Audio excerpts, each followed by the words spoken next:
So today we have a Colt Model 1851 Navy revolver.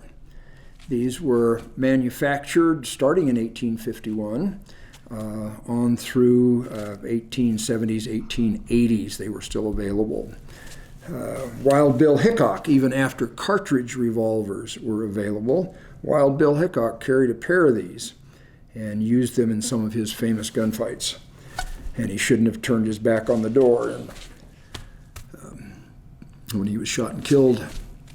So anyway, this is an 1851 Colt Navy revolver. The caliber is, they call it a 36 caliber. The actual projectile would measure about .375. And it is a percussion revolver. So in order to load it, you would have to introduce a measured charge of powder. Boy, I hate to point that at the camera guy. You would have to introduce a measured charge of powder into each one of these charge holes and then put either a round lead ball or a lead conical bullet over the top of it, over the top of the powder, and then you would use this rammer to, hinged here at this point, folds down. This part forces that ball or bullet up against the powder charge. So this is a really nice condition rifle or handgun. I think the serial number tells us it was made in maybe 1853 or 4. And this is a really unique and quite valuable specimen because of the guy who owned it. And engraved on the bottom of the grip strap is the name of the owner, and I believe that it reads H.B. Carrington, Colonel, 18th Infantry, USA. Okay, that's pretty cool that we know who had this, but who was Henry Carrington? Well, he was involved in the Civil War with the 18th Regiment. The 18th Regiment was at several of the major battles of the Civil War, including Stones River, where the original owner of one of our other firearms was killed in that battle at Stones River. But Henry was a real organizer. He had a skill for getting things done. Combat, not so much. He never was involved in any of the hostile actions that the 18th Regiment was involved in the Civil War. But he was a good organizer and came to the attention of his superior officers. So in early 1866, he was tasked with protecting travel on the Bozeman Trail. Now, the Bozeman Trail went from what is now Wyoming into what is now Montana, and that was one of the main routes to the gold fields of Montana. So there was traffic there. And it was called in some places the Bloody Bozeman because of the number of those travelers who were killed by warriors, either Crow, Lakota, Northern Cheyenne, Northern Arapaho, because that trail, in violation of previous treaties, went right through one of the last pristine hunting grounds of the Native Americans, and they were not happy with that situation. So Carrington was tasked by his commanders to establish these forts to protect traffic on the Bozeman Trail. So I want to read this statement from William Tecumseh Sherman of Civil War fame, who was in, obviously, Carrington's chain of command. So in the spring of 1866, General William T. Sherman, commander of the region, met with Carrington before his expedition departed and encouraged officers to take their wives and family along, assuring them, direct quote, a pleasant garrison life in the newly opened country where all would be healthful, with pleasant service and absolute peace.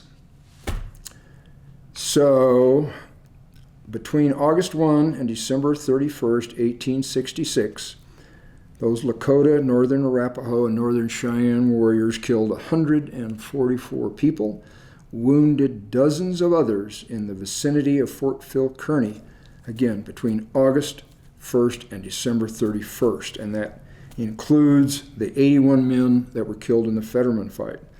So Sherman, bless his heart, he makes this sound like we're all going on a picnic. Well, it didn't turn out that way. But Carrington took his wife, his two sons, Henry, age 8, and Jimmy, age 5. Lieutenant Grummond's pregnant wife was involved in the expedition. So they set out May 19th, 1866, with 700 soldiers from the 18th Infantry Regiment, 300 civilians, 129 wagons, and about 1,000 head of livestock that were to be used for sustenance at Fort Reno, what became Fort Phil Kearny, and Fort Smith, which was across the line into what is now the present-day state of Montana. So Henry Carrington established Fort Phil Kearny, built a stockade, built all the barracks, built the quartermaster area, and that was finished August of 1866, and they had a little ceremony. But people venturing out from the fort to cut hay or to get wood for heating and cooking or for construction use in the fort were pretty much constantly under harassment by Native American warriors.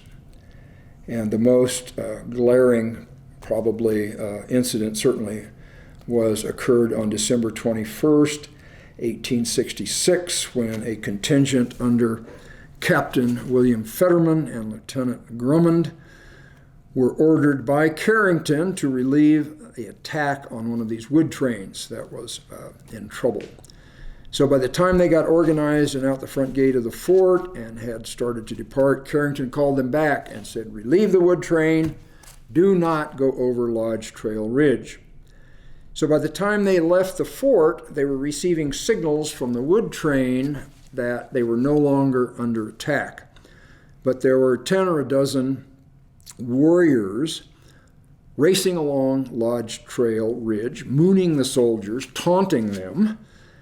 And we don't know exactly how or when the decision was made, but Fetterman and Grummond. Fetterman was in charge of, I think, 49 infantry, foot troops, still armed with muzzle-loading Civil War era rifles. The cavalry was armed with Spencer repeaters. Now, Henry Carrington really loved martial music, so he took a 25-man band with him on this picnic expedition, and they were armed. Why would you arm the band with better rifles than your frontline soldiers? Who knows? But the band was armed with Spencer 7-shot repeaters. Those were transferred to the cavalrymen under Grummond's command at the time before they departed the fort.